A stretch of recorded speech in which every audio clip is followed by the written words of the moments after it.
이번엔 매운맛 김기현입니다. 제가 앞서서 이낙연 전 대표, 이재명 대표 얘기를 좀 해봤는데 이번엔 김기현 대표 얘기를 좀 해볼까 합니다. 기사 보겠습니다. 이딴 설화, 재보선 부진, 취임 한 달을 맞은 김기현, 군기반장이 됐다라는 겁니다. 지금 당내 기강을 좀 잡아야겠다라고 이제 군기반장을 자처하고 나섰는데요. 김기현 대표, 지난 금요일 최고위에서 이렇게도 얘기를 했습니다. 들어보고 오시죠.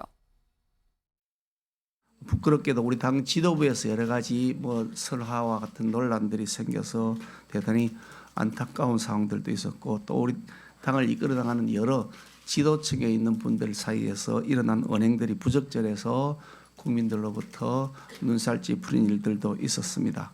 우리 당의 기강을 새롭게 잡아야 할 때다. 우리 모두가 그와 같은 자세로 다시 한번 긴장해 주셨으면 좋겠다.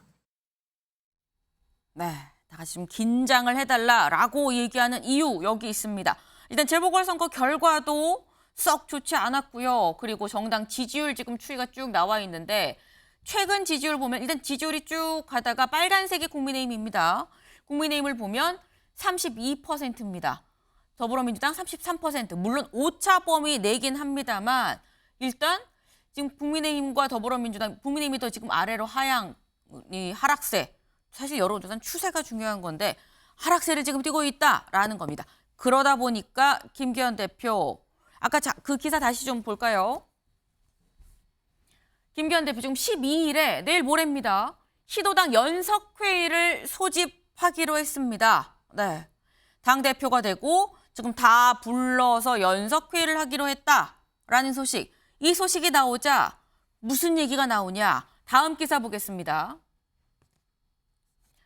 김기현 대표가 시도당 조직이 망가져서 총선이 어렵다라고 사석에서 얘기를 했더라라는 보도도 나왔습니다. 네, 당 안팎에서 일단 지도부 쇄신 먼저 해야 되는 거 아니냐라고 했는데 일단 이 보도, 시도당 조직이 망가져서 총선이 어렵다고 얘기했다는 이 부분, 김기현 대표가 얘기했다는 보도는 있었습니다만 여기에 대해서 당에서는 아니다, 이런 얘기한 적 없다라고 반박을 했습니다. 이렇게 말한 사실 자체가 없다. 다만 총선 준비를 위해서 당의 기강이 해이해져서 무리를 빚는 일이 없도록 좀 경각심을 높일 필요가 있어서 회의를 소집한 거다라고 얘기를 했습니다.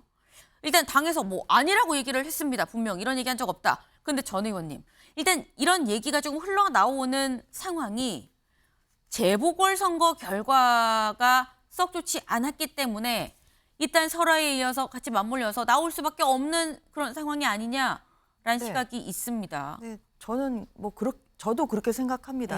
이제 지난주에 있었던 재보궐선거에서 성적표가 그렇게 좋지가 않았죠. 이제 그런 과정에서 조직 정비가 이제 필요한 시점입니다. 그래서 이제 그렇게 되면 시도당 이제 회의도 하면서 또 이런 조직 정비도 해야 되고, 그리고 또 국민의힘도 지금 비워진 당협위원장도 꽤 있거든요. 네. 그래서 이제 그런 당협위원장 또 선정도 해야 되고, 그래서 저희가 대선 총선을 1년 앞둔 시점에서 네. 전체적인 이제 조직 정비를 좀 하면서 좀 위기감을 가지고 신발끈을 다시 묶어야 될 그런 때입니다. 그래서 네. 이것은 시도당뿐만 아니라 지도부도 당연히 이러한 지금 보궐선거 결과에 대해서 경각심을 가지고 더 어떤 언행에 대해서 조심하셔야 되겠죠. 네, 일단 분명히 좀 기강 잡게 나선 것만은 분명해 보인다라는 생각이 드는 게, 네, 김기현 대표가 지금 기강을 잡는 차원에서 첫 번째 지시를 내렸습니다. 그게 뭐냐? 김진태 강원도지사에 대해서 조사를 해보십시오라고 지금 사무총장한테 지시를 했는데요. 이게 무슨 얘기냐? 김진태 강원도지사, 강원도에 산불이 계속 났습니다. 건조하다 보니까 계속 산불이 났는데 그런 과정에서 산불이 났는데 골프를 치러 갔더라라는 보도가 나왔습니다. 근데 김 지사 여기에 또 반박을 했거든요. 뭐라고 했는지 같이 들어보고 오겠습니다. KBS의 첫 번째 그 기사의 제목이 김진태 18일 산불 때도 골프, 이렇게 기사가 나갑니다. 산불 때 골프. 그러면 그거를 보는 사람들은 어떻게 생각하겠습니까? 산불은 저녁에 났고 골프 연습은 아침에 했는데 산불 나던 날 골프 하면은 이게 뒤섞여가지고 아주 부정적인 인식이 가게끔. 네.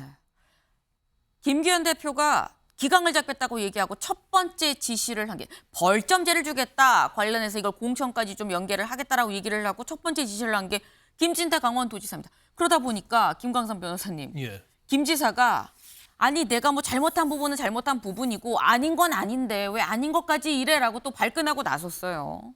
근데 뭐 KBS를 상대로 해서 이제 고소를 진행을 한다고 그래요. 그런데 네. 물론 뭐 지금 뭐 여러 가지 이제 너무 뭐 복잡하긴 한데 이제 골프 치러 간 건 아니죠. 그리고 이제 골프 연습을 가서 한 30분 했다는 거고 그때는 또 산불이 안 났다는 거 아니에요.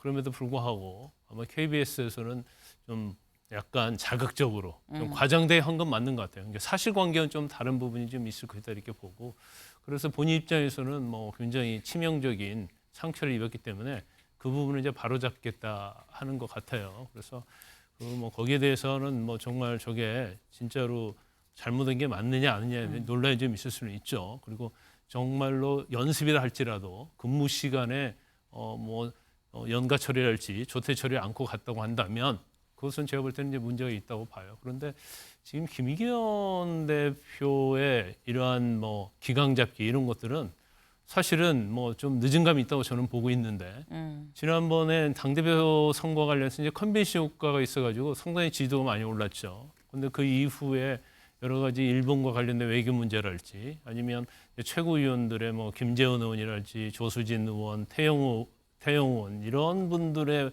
어떤 잘못된 말, 실수 이런 것들이 지지도를 많이 까먹었어요. 그러면 사실 최고 지도부라는 지도부 쇄신부터 저는 먼저 하는 게 맞다 이렇게 보고 있고요. 네. 그다음에 제일 시도지부는 공천에 있어서 영향을 주겠다고 하면 정말 정신 차리고 엄청나게 열심히 하죠.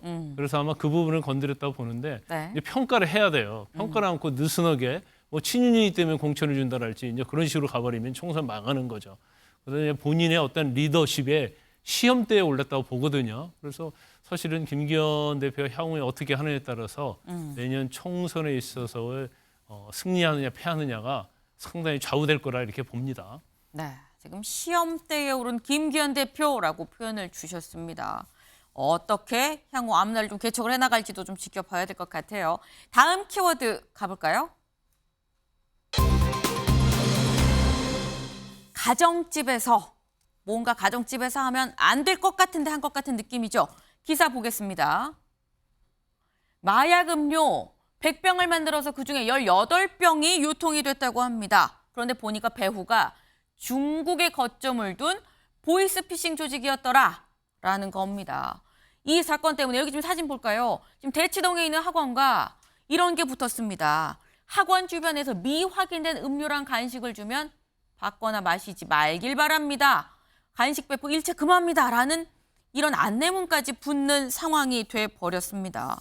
네, 지금 이게 결국 배후가 중국에 있는 보이스피싱 조직이라는 건데 근데 다음 기사 좀 보겠습니다.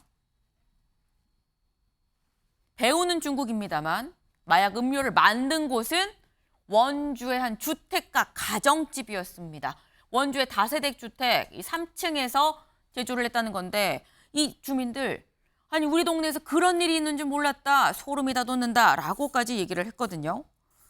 근데 이게 김 변호사님 짧게 여쭤보겠습니다. 보이스피싱 조직이라고 한다면 점조직입니다. 이게 잡을 수 있는 것이냐라는 물음이 생겨요. 일단 쉽지 않을 거예요. 왜냐하면 이제 총책이 있는데 네. 지금 잡힌 것은 행동책, 그러니까 전달하고 또 마약을 제조하고 네. 또 그다음에 이제 중국에서 전화를 하면 070으로 전화하거든요. 이걸 중기기 발신 그 장치로 변환을 시켜요. 네. 010으로. 왜냐하면 070은 전화를 안 받으니까. 그러다 보니까 일반적인 국내 보이싱 범죄 조직이 하는 걸 그대로 하는 거예요. 이게 사실 국내에 보이싱을 했던 조직이고 여기에 이제 마약을 갖다가 추가한 거거든요. 네. 근데 중국에 있기 때문에 중국에 거주하는 지역이랄지 인적사항을 어느 정도 우리가 확보를 해야지 중국에도 협조 요청할 수 있거든요. 네. 근데 중국은 자기네 범죄가 아니기 때문에 좀 소극적인 경향이 있어요. 그래서 사실 총책을 잡기는 이제 쉽지 않다 이렇게 봅니다. 현실적으로 좀 쉽지 않다는 이 말이었습니다. 저희가 준비한 소식은 오늘 여기까지입니다. 오늘이 19년 만에 국회에서 전원위원회가 열립니다. 전원위원회가 뭐냐? 의원들이 본회의 열기 전에 모여서 좀 직접 토론을 벌이는 건데 지금 선거구제 관련한 논의가 좀 이어지고 있죠. 2004년 이라크 파병 동의안 이 논의를 한 이후 처음입니다. 심도 깊은 논의가 좀 이뤄지길 기대해 봅니다. 오늘도 좋은 하루 되세요.